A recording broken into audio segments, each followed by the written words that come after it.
도대체 어떻게 그렇게 무례한 짓을 할 수가 있어? 다 너보다 나이도 많고 경험도 많고 한참 어른들인데 거기도 엄연히 학교 생활의 연장이야. 이게 다 교과 과정의 일부라고. 너 임마 그렇게 해가지고 학교에 미치는 데미지가 얼마나 큰지는 알아? 어? 거기서 이제 우리 학교 애들 안 받겠다 그러면 어쩔 뻔했어. 네가 후배들 앞길까지 막는 거야. 게다가 간신히 취업률 달성해 가는데 너 빵꾸 내면 우리 반은 또 무슨 망신이니? 어?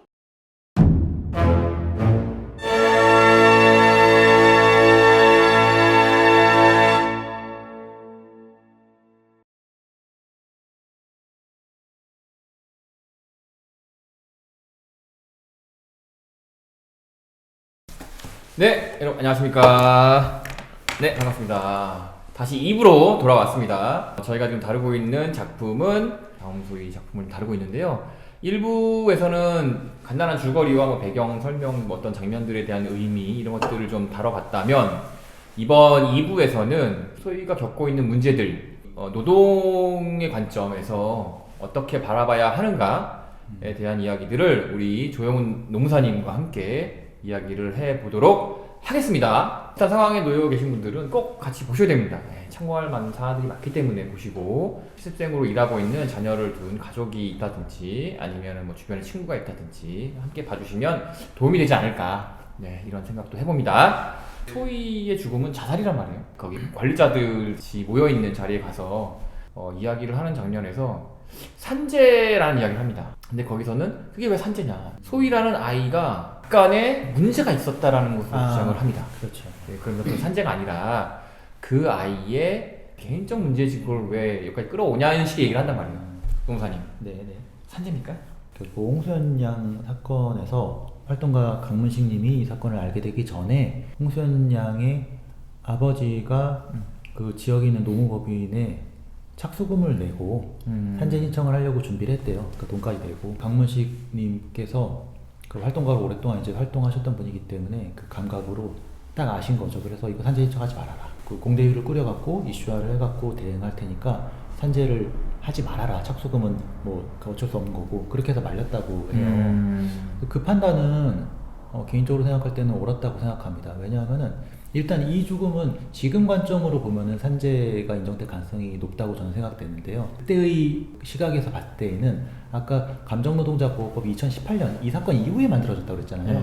이 2017년만 해도 벌써 아직 병원에서 정신질병 판정을 먼저 받았고 치료를 받았으나 이게 치료가 되지 않아갖고 자살에 이른 경우만 산재로 인정했거든요. 자살 산재라는 거는 정신질병이 업무 때문에 생겼고 그 정신질병의 그 인과의 마지막 종착지로서 자살에 이르렀다, 이렇게 돼야지, 이런 논리가 돼야지 산재가 되는 거거든요. 질병이 업무 때문에 생기지 않았고 그냥 내가 자살했다, 이런 고의 자행이기 때문에 산재를 원칙적으로는 보지 않아요. 업무 때문에 우울증 같은 정신질병이 생겼고 그거의 어떤 그 종착지로서 자살에 이른 거가 이제 산재가 되는 거란 말이죠. 자살 사건을 산재로 인정하는 데 있어서의 되게 그런 엄격한 기준, 그 다음에 또 감정노동자보호법이 없었던 현실, 뭐 이런 거를 고려했을 때 산재 신청을 말렸던 거는 잘하셨던 것 같아요. 지금 관점으로 보면은 산재가 인정이 될 것 같고, 그럼 산재가 인정이 이제 되는 이유는 개인적 요인이 있어요. 홍수연 님도. 근데 모든 죽음은 사실은 모자르듯이 개인적 요인은 0%고 100%가 업무적 요인이다라고 말할 수 없는 거거든요. 그 중에서 뭐가 더 크냐를 보는 거거든요. 근데 이 홍수연 님도 다른 사람들하고 다툼도 잦았고, 그 다음에 뭐 자살 시도를 한 적도 있고, 뭐 그럼에도 불구하고 사실은 콜센터 노동은 뭐 폭언 성희롱에 노출되는 거 당연하고, 또 해지하겠다는 사람은 해지하지 않게 하는 것도 얼마나 힘들겠습니까? 그 성과 압박도 심하고.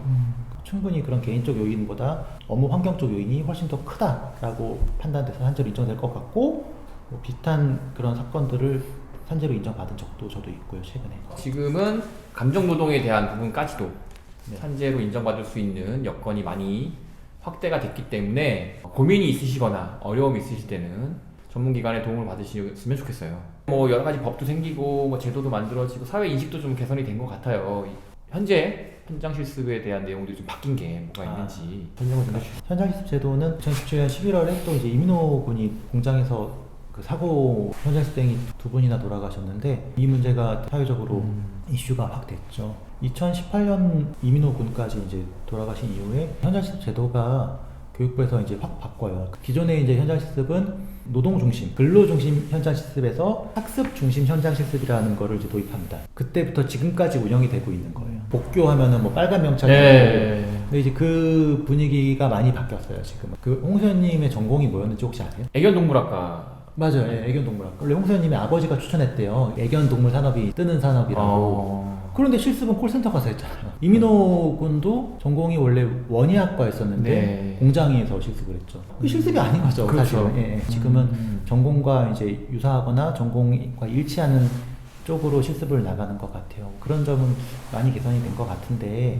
안 좋게 바뀌었다고 제가 생각하는 점은 이게 학습 중심이고 취지는 정말 좋은데요. 근데 이제 거기 가서 정말 학습을 하겠냐는 것. 교사가 거기 기업체에 파견 나가는 게 아니거든요. 거기서 사수 역할을 하는 그 기업의 직원을 기업 현장 교사라는 이름을 붙여줘요. 거기 뭐 지원금 같은 걸 또 이제 줍니다. 당신이 기업 현장 교사야. 그리고 얘를 가르쳐. 이런 건데 이게 너무 좀 과연 그렇게 될까? 그렇게 되면 정말 좋긴 하겠지만 예전에는 노동자랑 학생이 두 가지 신분을 같이 가지고 있었다면은 이제는 그냥 학생이라는 거예요. 그래서 네. 일을 안 하냐. 문제는 교육부에서 이 친구들은 이제 노동자가 아니다라고 못을 박아버렸어요. 근로기준법이 적용이 안 돼요. 최저임금 못 받아요. 뭐 사대보험 가입하지 않고 근로계약서 안 쓰고 노동권을 뺏어가는 걸로 되게 해결을 해버렸어요. 쉽게 되게 안일하게 해결을 한 거죠. 그전에는 다 최저임금을 받았었거든요. 오히려 2018년에 이게 학습 중심 현장 실습이 들어왔을 때 최저임금을 주지 말라고 그랬어요. 왜냐하면 최저임금 주면은 노동자로 오해된다. 이 임금이라는 말을 쓰면 안 돼요. 실습 수당. 지금도 최저임금의 40% 이상을 주라고 권고를 하고 있습니다. 안 줘도 돼요. 최저임금의 40%가 뭐예요? 그게 사실은 거의 똑같이 일하는 건데 근로기준법이 적용이 아예 안 되고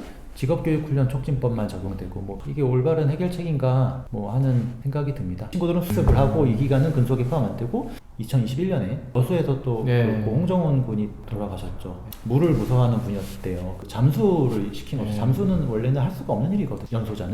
그래서 그런 일이 여전히 벌어졌고 그렇게 이제 반복이 되고 있는 중입니다. 형식적인 어떤 법과 제도 정도를 바꾸는 문제가 아니라 진짜 그 실습 현장을 관리하고 감독을 잘 해야 되는 문제가 그렇죠. 남아 있다는 거죠. 그렇죠. 이 영화를 보면서 좀 어떠셨는지 그 영화에 대한 소감 네네. 이야기를 해보면 좋을 것 같아요. 시청자분들 중에서도 이 영화를 보신 분들이 계실 텐데 저는 사실 이 영화를 한 3차례 정도 볼 수 있는 기회가 있었어요. 근데 못 보겠는 거예요. 사회적 문제를 다뤘던 영화들을 보면 항상 영화를 보고 나서 기분이 너무 우울해가지고 이제 선택해서 보진 않았거든요. 근데 이번 컨텐츠를 위해서 이제 봐야 되는 거죠.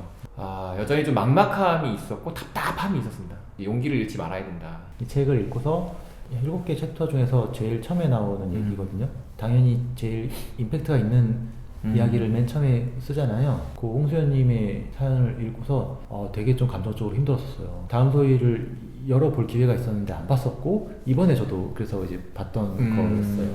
아까 빨간 조끼 우리 빨간 명찰 얘기할 때 현장실 갔다 왔던 친구가 그 말 하잖아요. 취업률 떨어뜨리는 병신이니까요. 뭐 이렇게 말하는데 그때 좀 정말 참을 수가 없더라고요. 영화 볼 때. 그 전에 계속 눌렀던 감정이 그 우리 사회 전체의 문제인 것 같고 우리가 다 같이 싸워 나가야 될 문제라는 생각을 했습니다. 이 영화의 주인공이 사회생활을 곧 앞두고 있는 네. 청소년들이고 네. 학생이라는 네. 것이 맞아요. 더 막막했던 것 같아요. 이들은 우리의 미래이고 한참 꿈을 꿔야 할 나이이고 너무 빠른 나이에 사회에 굉장히 안 좋은 것들을 경험하게 돼요.